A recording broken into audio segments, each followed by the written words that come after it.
बहुत सरल और बहुत सहज हैं।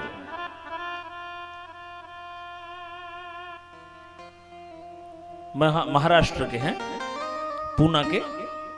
पूना में एक तीर्थ है आलंदी। वो हमेशा बताया करते थे कि स्वामी राम तीर्थ हुए, विवेकानंद जी के समकालीन रहे वो। तो स्वामी राम तीर्थ कहा करते थे, भगवान ने ये विचार किया कि मैं छोटे से छोटे कणों में आ जाऊं ताकि मेरा जो भक्त है, मेरा जो पुत्र है, ये मुझे सहज ही पाले। लेकिन हम मनुष्यों की इतनी खोटी बुद्धि कि हमने सोचा अगर वो भगवान इतना बड़ा है तो इतना छोटा हो सकता है क्या? मतलब हमने अपनी बुद्धि का जो दोष है वो भगवान पे मढ़ दिया। जो दोष हमारी अपनी बुद्धि का है वो हमने भगवान पर मढ़ दिया। भगवान ने तो विचार किया ये भक्त मुझे सहजता से प्राप्त कर लेगा, इसलिए भगवान शालिग्राम में आ गए। और हम क्या, भगवान अगर इतने बड़े होते हैं जितना कहा जाता है तो एक शालिग्राम में आ सकते हैं क्या?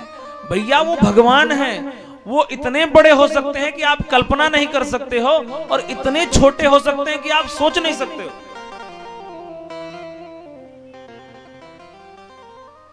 अब एक बात, एक सोचो आप, एक कवि कहता है, चींटी के पग घुंघरू बाजे वो भी साईं सुनता है। एक तो चींटी, फिर चींटी के पैर और उसमें लगा घुंघरू, और वो बजे और उसे वो सुनाई देता है। तो कितना छोटा होगा वो, क्योंकि चींटी तो आपको दिखाई देती है पर वो जो सुनता है वो तो नहीं दिखाई देता ना। गोस्वामी जी ने ऐसे थोड़ी कह दिया, वो बिना हाथ के कुछ कर सकता है, बिना पैर के चल सकता है, बिना वाणी के बोल सकता है, बिना जिह्वा के रसास्वादन कर सकता है, बिना आंखों के सब कुछ देख लेता है। आप उसके छोटे और उसके बड़े होने का आप कल्पना नहीं कर सकते हो। बिनु पग चलहि सुनहि बिनु काना, पर बिनु विधि नाना।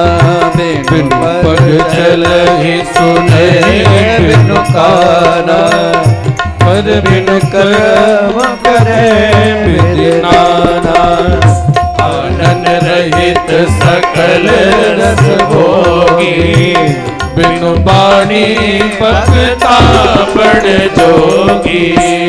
आनन रहित सकल रस भोगी, बिनु बाणी पगता बड़ जोगी। तो वो परमात्मा का अस्तित्व कितना बड़ा है वो हमारी कल्पना के बहुत परे है।